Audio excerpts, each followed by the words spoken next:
IT7 news, आवाज नव्या युगाची। मनुस्मृती परत येऊ द्यायची नसेल तर मनुस्मृती दहन दिन स्त्रीमुक्ती दिन साजरा केला पाहिजे। प्राध्यापक भास्कर भोजने यांचे जळगाव जामोद येथील स्त्री मुक्ती दिन मनुस्मृती दहन दिन कार्यक्रमात प्रतिपादन। जळगाव जामोद येथे मनुस्मृती दहन दिन स्त्रीमुक्ती दिन हा कार्यक्रम संपन्न केला। वंचित बहुजन आघाडी महिला आघाडीच्या वतीने जळगाव जामोद मध्ये हा कार्यक्रम घेण्यात आला। महामानव डॉक्टर बाबासाहेब आंबेडकर यांनी 25 डिसेंबर 1927 रोजी रायगडाच्या पायथ्याशी मनुस्मृतीचे दहन केले आणि मानव मुक्तीचा जाहीरनामा प्रसिद्ध केला। पिढ्यानपिढ्याचे गुलामगिरी जाणून टाकली। आज या घटनेला 98 वर्ष होत आहेत। गेल्या 1997 पासून भारिप बहुजन महासंघाच्या माध्यमातून तर आज वंचित बहुजन आघाडीच्या माध्यमातून स्त्रीमुक्ती परिषद घेतल्या जातात। त्याचाच एक भाग म्हणून जळगाव जामोद मध्ये महिला आघाडीच्या माध्यमातून हा कार्यक्रम घेण्यात आला। स्थानिक एकता नगरमधील डॉक्टर बाबासाहेब आंबेडकर सामाजिक सभागृहाच्या रंगणात हा कार्यक्रम घेण्यात आला। यावेळेस 6 ठराव महिलांच्या माध्यमातून वाचण्यात आले। या ठरावामध्ये शहाविरोधात ठराव पारित करण्यात आला। या कार्यक्रमात प्राध्यापक भास्कर भोजने, प्राध्यापक डॉक्टर वसंत डोंगरे, ज्येष्ठ नेते रामकृष्ण रजाने, विशाखाताई सावंत, पार्वताबाई इंगळे, सुनीता हेलोडे, रतन नाईक, सुनील बोदडे, देवानंद दामोदर, प्रशांत अवस्रमोल, रुपाली तायडे, वनमाला इखारे, संगीता गवार, गुरु सोनम वानखडे, इंदुबाई वानखडे, पौर्णिमा ताई इंगळे, सोनमला शेगोकार, सुमनबाई थाटे इत्यादींची उपस्थिती होती।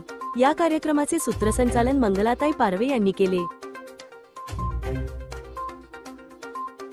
डिसेंबर भारतीय स्त्री मुक्ती दिन संयोजन समिती आयोजित 21वी भारतीय स्त्री मुक्ती दिन परिषद यामधील ठराव क्रमांक 2 ठरावाचा विषय आहे गृहमंत्री अमित शहा यांनी गृहमंत्री पदाचा ताबडतोब राजीनामा द्यावा।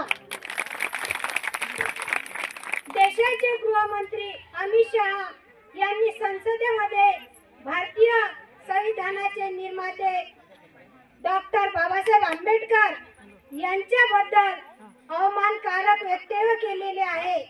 या वक्तव्याबद्दल भारतीय स्त्री मुक्ती दिन परिषद अमित शहा यांचा तीव्र धिक्कार करत आहे। धिक्कार असो अमित शहा, धिक्कार असो।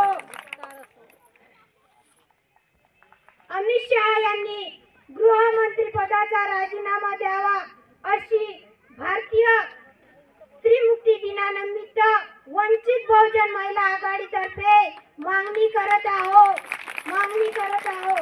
भारतीय संविधानाने दिलेल्या कायदेशीर चौकटीत देशाचा कारभार चालवण्याची जबाबदारी सरकार व मंत्रिमंडळाची आहे, परंतु ज्यांना संविधान करते डॉक्टर बाबासाहेब आंबेडकर यांच्याबद्दल आदराची व सन्मानाची भावना अशा गृहमंत्र्याच्या हातात देशाचा कारभार सुरक्षित नाही। त्यामुळे अमित शहा यांना पंतप्रधान नरेंद्र मोदींनी त्वरित गृहमंत्री पदावरून दूर करावे अशी मागणी भारतीय स्त्री मुक्ती दिन परिषद करत आहे। खरं म्हणजे बाबासाहेब आंबेडकरांनी 1927 साली महाडला ज्या मनुस्मृतीचं दहन केलं, त्या मनुस्मृतीचं दहन करण्याच्या पाठीमागचा उद्देश बाबासाहेबांचा जो होता तो अशा पद्धतीचा उद्देश होता की त्या ज्या मनुस्मृतीने इथल्या स्त्रीला अतिशय जनावरापेक्षाही हीन दर्जाची वागणूक देण्याची जी प्रोसेस त्या मनुस्मृतीमध्ये होती, ती मनुस्मृती जाळून स्त्रीला मुक्त करण्याचा बाबासाहेबांचा उद्देश होता। आणि त्या उद्देशावर वंचित बहुजन आघाडीचे राष्ट्रीय नेते श्रद्धेय बाळासाहेब आंबेडकर हे काम करतात।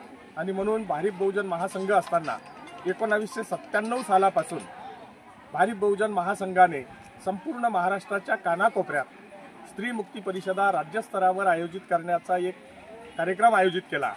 आणि त्या स्त्री मुक्ती परिषदा भारिप बहुजन महासंघाने 1997 ते 2007 अशा पद्धतीनं 10 परिषदा महाराष्ट्राच्या कानाकोपऱ्यात आयोजित करून महाराष्ट्रामध्ये एक संदेश दिला की आम्ही स्त्रियांना त्यांच्या स्वतःच्या बळावर स्वयंपूर्ण करण्याचा एक कार्यक्रम राबवतो आहोत। आणि त्या 25 डिसेंबरला महाराष्ट्र शासनाने स्त्री मुक्ती दिन जाहीर करावा हेही त्याच्या पाठीमागची भूमिका होती. आणि तो स्त्री मुक्ती दिन महाराष्ट्र शासनाने जरी जाहीर केला नसेल तरीही आम्ही समाजामध्ये हे मान्यता करून घेणार आहोत की ज्या दिवशी बाबासाहेबांनी मनुस्मृती जाणली तो दिवस स्त्रियांसाठी मुक्तीचा दिन आहे. म्हणून ही स्त्री मुक्ती नेहमीसाठी आम्ही साजरी करत असतो. सर, आजच्या स्थितीमध्ये आपणास वाटते काय की मनुस्मृती नव्यानं जन्म घेत आहे म्हणून?